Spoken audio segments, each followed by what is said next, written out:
दोस्तों आज हम बात करते हैं सुप्रीम कोर्ट की एक जजमेंट के बारे में जो कि अभी 3 अगस्त को आई है।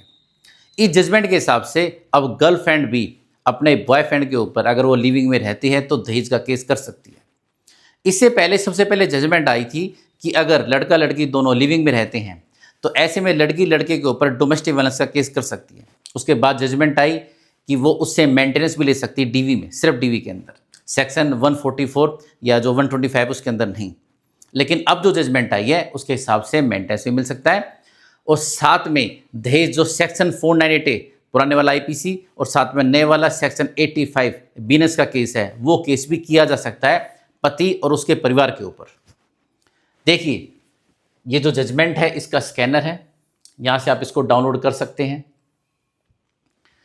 इस जजमेंट में सबसे बड़ी बात यह है कि ये एक रिपोर्टेबल जजमेंट है, मतलब कि अपने आप में कानून है, ये सब पर अप्लीकेबल होगी। ऐसे में अगर कोई पुलिस इसको नहीं माने, अगर गर्लफ्रेंड ने बॉयफ्रेंड के खिलाफ एफआईआर रजिस्टर के लिए वो गई है पुलिस स्टेशन, या फिर कोई जज कंप्लेंट केस पर एफआईआर ना करे तो कंटेम्प्ट कोर्ट डायरेक्ट उसके खिलाफ किया जा सकता है। वे अपनी हाई कोर्ट में भी कर सकते हैं, सुप्रीम कोर्ट में भी कर सकते हैं। अब अगर कोई नई जजमेंट आनी है तो वो आती है तो इस जजमेंट का हवाला देते हुए इसको डिक्लाइन कर दे तो ये जजमेंट खत्म होगी और इसका कानून खत्म होगा। वरना ये समझ लीजिए देश में एक ये कानून बन चुका है जिसका पालन होना चाहिए। जजमेंट को अगर आप देखते हैं तो ये जजमेंट के टाइटल है doctor Lokesh BH and others और state of Karnataka and others. अब नॉर्मल ये कि भी लड़का शादीशुदा होता है, बाद में वो लिविंग में रहता है, इसके बाद आपस में डिस्प्यूट हो जाता है तो केस चलते हैं। अब इसके अंदर जो देखने लायक पॉइंट है, एक तो है पेज नंबर इसका 11 जिसको हम देखते हैं अभी।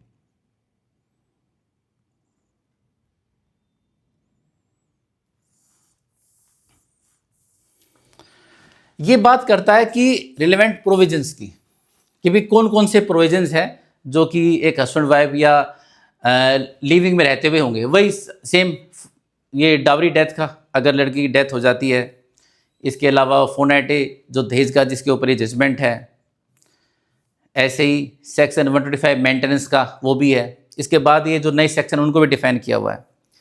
फिर हम आते हैं पेज नंबर 31 पे। 31 बात करता है concept object important and misuse of section 498, इसके बारे में दिया हुआ है कि भी उसका क्या कंसेप्ट है और कैसे वो अप्लीकेबल होता, तो उस चीज़ के बारे में यहाँ पर डिफाइन किया हुआ है। अब आते हैं इसके सबसे इंपॉर्टेंट पार्ट पर जो कि पेज नंबर 45 पर है। इसमें आप देखेंगे, देखिए इसके अंदर डीवी एक्ट के सेक्शन 2 सब क्लोज एफ का जिक्र छेड़ा हुआ है। डीवी एक्ट का यही सेक्शन है जिसके हिसाब से डोमेस्टिक वायलेंस एप्लीकेबल होता है, फिर मेंटेनेंस, और इसके बाद ये सेक्शन 490 जो 85 है बीएनएस, ये एप्लीकेबल होता है इसी सेक्शन के हिसाब से। तो ये जो रिलेशनशिप का जो ये नेचर है, ये समझ लीजिए इसी सेक्शन के हिसाब से अब एक गर्लफ्रेंड को भी वाइफ का दर्जा दे दिया गया। अब इसके अंदर अगर आप देखेंगे तो देखिए सबसे पहले जो आता है इसके अंदर पूरे टोटल मिलाकर 8 पॉइंट दिए हुए हैं।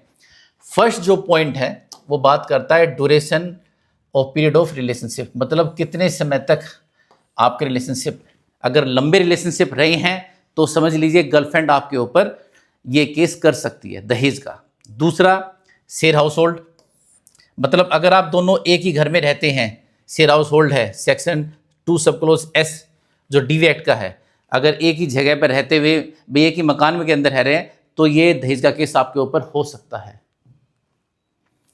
तीसरा जो पॉइंट आता है वो आता है फाइनेंशियल रिसोर्सेज का, कि भी अगर आप दोनों साथ में एक जगह रहते हैं तो आपस में आपके बैंक अकाउंट है, जॉइंट कोई प्रॉपर्टी आपने ली हुई है, लॉन्ग टर्म कोई इन्वेस्टमेंट किया हुआ है, घर के खर्चे आप चला रहे हैं आपस में, या कोई बिजनेस है शेयरिंग कर रहे हैं, तो ये सब चीज़ें आ जाती है कि भी अगर आप ऐसा भी है तो भी दहेज का केस गर्लफ्रेंड बॉयफ्रेंड के ऊपर कर सकती है लिविंग में रहते हुए। फोर्थ जो है वो है डोमेस्टिक। इसके लिए जैसे कि आप एक घर के अंदर रहते हैं तो उसकी जो एक्टिविटी होती है उस चीज़ के रिलेटेड, क्लीनिंग है, कुकिंग है, मेंटेनिंग कि भी आप घर को कुछ मेंटेनेंस करते हैं, उन चीज़ों से रिलेटेड। फिफ्थ आता है आपका सेक्सुअल रिलेशनशिप, मतलब साथ में रहते हैं तो आपके अगर भाई फिजिकल रिलेशनशिप बने हुए हैं तो भी वो आपके ऊपर दहेज का केस कर सकती है। 6th आता है चिल्ड्रन, बच्चे हैं आपके शादी इससे मतलब लिविंग में रहते हुए, तो उनका भी, हालांकि पहले जो शादी से जो बच्चे होते हैं जो उनका राइट होता है वो सेम टू सेम लिविंग में जो बच्चे उनका सेम टू सेम ही रहता है राइट, ऐसा कुछ नहीं है, ये तो पहले से ही लो है। अब 7th आता है सोशलिज्म का कि आप पब्लिक में जैसे रहते हैं तो आप as a husband and wife की तरह ही स्ट्रॉन्ग आपका बिल्टअप है और इसी प्रकार से आप रह रहे हैं, तो आपका communication as a husband wife का ही है।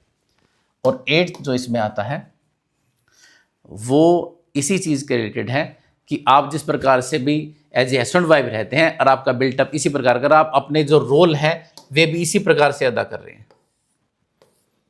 मतलब जो आपका रिलेशनशिप का जो नेचर है वो हस्बैंड वाइफ का ही है। तो ये 8 पॉइंट है जिनके हिसाब से अगर ये 8 में से कोई भी पॉइंट आपके ऊपर एप्लीकेबल होता है तो गर्लफ्रेंड बॉयफ्रेंड के ऊपर दहेज का केस कर सकती है। अब आते हैं हम पेज नंबर 73 पर। ये जो पेज नंबर 73 है ये बात करता है कि भी पुलिस को भी डायरेक्शन दी हुई उन्होंने कि भी जो जजमेंट है इससे रिलेटेड, जैसे कि अरनीश कुमार की, वो भी एप्लीकेबल होगी और भाई इसको ऐसे सोशल लिबर्टी को ऐसे मिसयूज ना किया जाए, तो उस चीज़ से रिलेटेड है ये वाला।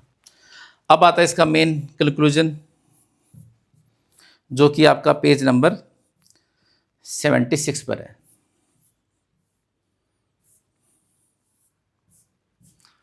ये देखिए, अब यहां पर पिक्चर कोर्ट ने क्लियर कर दी है कि भी लिव इन रिलेशनशिप में अगर आप रहते हैं तो आपके ऊपर दहेज का केस हो जाएगा। तो जो सेक्शन 490 वो आपके ऊपर एप्लीकेबल होता है। बस जो रिलेशनशिप का जो नेचर है, जैसे 8 पॉइंट जो मैंने बताए हैं वो उसके हिसाब से होना चाहिए। बाकी पॉइंट उनमें भी यही चीज़ दी हुई है।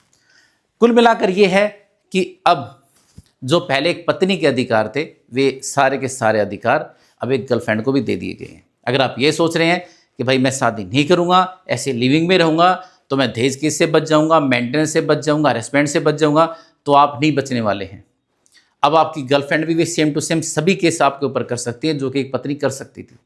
अगर बच्चे हैं तो उनके राइट तो वैसे ही रहते हैं जैसे पहले भी थे, लेकिन अब गर्लफ्रेंड को भी पत्नी का दर्जा दे दिया गया है। अब अगर आप ये सोच रहे हैं कि भी मेरे को साथ भी रहना है और इन चीज़ों से ही बचना है, तो आपके पास सिर्फ एक ही रास्ता बचता है, वो है एक एग्रीमेंट जो कि लिविंग का एग्रीमेंट होता है। जैसे आप सबको पता है कि उत्तराखंड में ये कानून बन चुका है कि अगर आप लिविंग में रहते हैं तो एग्रीमेंट बनाकर साथ साथ रह सकते हैं, लेकिन बाकी स्टेट में ऐसा नहीं है। लेकिन तब भी आप एग्रीमेंट बना करके उसको नोटराइज करा करके अपनी टर्म कंडीशन डाल सकते हैं कि भी एक दूसरे से मेंटेनेंस नहीं लेंगे, खर्चा नहीं लेंगे, या एक दूसरे से अगर कोई भी मनमुटाव होता है तो नोटिस देकर या मोबाइल में डाल करके या वैसे बोल करके अलग हो जाएंगे। तो ऐसे बहुत सारी टर्म कंडीशन आप उसके अंदर डाल सकते हैं, लिख सकते हैं, जिनको आप फॉलोअप करवा सकते हैं।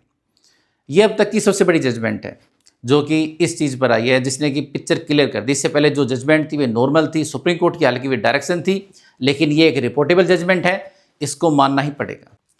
वैसे इस वीडियो में एक खास बात ये भी है कि ये 3 अगस्त को ये जजमेंट आई है और ये सुबह सुबह ये समझ लीजिए कि 11 बजे से पहले अपलोड भी हो चुकी थी।